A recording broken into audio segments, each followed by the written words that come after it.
Bonjour Jérôme Plein. Bonjour. Vous êtes professeur des universités et directeur des relations entreprises à l'Université de technologie de Troyes, l'UTT. Et on va parler d'innovation ensemble. Alors d'abord, vous qui êtes un chercheur en sciences dures, qu'est-ce que vous mettez derrière ce terme d'innovation? Alors, en effet, aujourd'hui, ce qu'on entend par innovation, c'est de faire quelque chose de nouveau qui va être commercialisé. À mon avis, la définition doit être plus large. La recherche publique, typiquement, c'est aussi une source d'innovation. Simplement, elle prend plus de temps à émerger. Typiquement, les travaux vont durer jusqu'à 15 ans, alors que dans une entreprise, on va travailler sur un projet innovant 2 ou 3 ans au maximum. Oui, c'est donc une approche radicalement différente.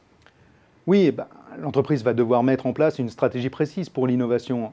Typiquement, on va prendre un exemple simple. Imaginons faire un nouveau marteau. On veut changer le manche, passer d'un manche en bois à un manche en plastique. Donc, comment on va faire ça? On va prendre une équipe d'ingénieurs recherche et développement. Ils vont travailler sur différents matériaux. Ils vont essayer de respecter certaines contraintes de coût, évidemment, d'environnement, pourquoi pas. Et l'idée à la fin, c'est d'obtenir un produit qui sera de meilleure qualité, plus compétitif, plus respectueux de l'environnement, ou que sais-je. Bon, voilà. Le chercheur n'a pas du tout la même approche. Il va partir du point A, il ne sait pas forcément où est le point B. Son cahier des charges, c'est vraiment une page blanche. Bon, alors évidemment, il a toujours un peu d'idées, mais il va surtout devoir faire travailler son imagination. Et je pense que cette image, en plus, permet de déconstruire un petit peu le mythe du chercheur pas du tout créatif, quoi. Oui, effectivement. Est-ce qu'on pourrait aller jusqu'à parler d'approche opposée? Non, attention, il ne faut pas opposer ces deux mondes, privé et public.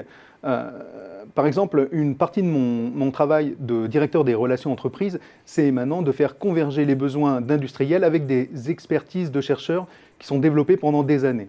Mais alors, pourquoi cette différence d'approche? Les entreprises ne peuvent pas forcément se permettre de passer 15 ans sur un projet, ni d'innover sans stratégie. En France, on n'a pas forcément cette culture, hein, sauf dans quelques boîtes, et c'est d'ailleurs dommage.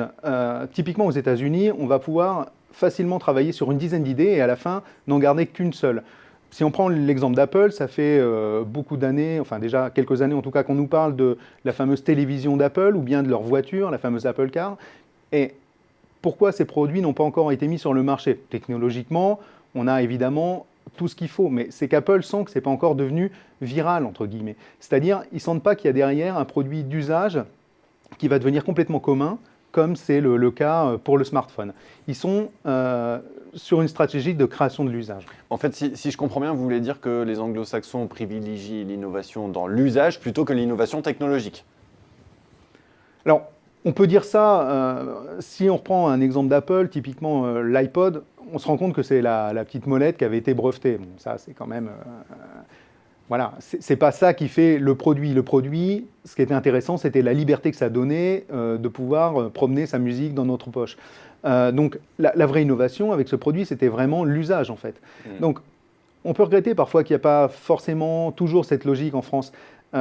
Il faudrait que la France, et que les Français arrêtent d'être des innovateurs dans les laboratoires et qu'on arrive à transférer mieux, en tout cas, notre recherche et notre innovation dans l'industrie ou trouver des fonds pour pouvoir les développer.